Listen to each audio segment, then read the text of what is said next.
Online पद्धतीने recce शिकलेले असू तर आता आपल्याला वेळ आलेली आहे ऑफलाईन पद्धतीने रेकी शिकायची। येस, बरोबर ऐकलंय तुम्ही। प्रत्यक्ष पद्धतीने आपण समोरासमोर रेकी ऊर्जा आमंत्रित कशी करायची, रेकी हिलिंग प्रोसेस काय आहे, हस्तस्पर्शाद्वारे कशी हिलिंग पास होऊ शकते, ह्याचं पूर्ण प्रात्यक्षिक शिक्षण तुम्हाला शिकायला मिळणार आहे या वन डे वर्कशॉपमध्ये।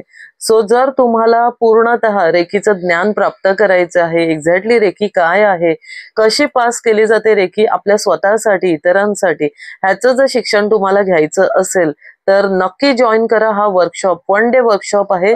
9 ते 5 या वेळेमध्ये आपण सर्वजण भेटणार आहोत। हे कुठे आणि कसा केव्हा हा वर्कशॉप असणार आहे याची पूर्ण माहिती तुम्हाला देण्यात असतील। इंटरेस्टेड कॅन्डिडेट यांनी मला नक्की संपर्क करावा, तुम्हाला याची पूर्ण माहिती देण्यात येईल। तर लवकरात लवकर संपर्क करा आणि समूहामध्ये प्रात्यक्षिकपणे रेकी कशी घ्यायची आहे, रेकीचं पूर्ण शिक्षण कसं घ्यायचंय ह्याचं आपल्याला माहिती मिळणार आहे। थँक्यू।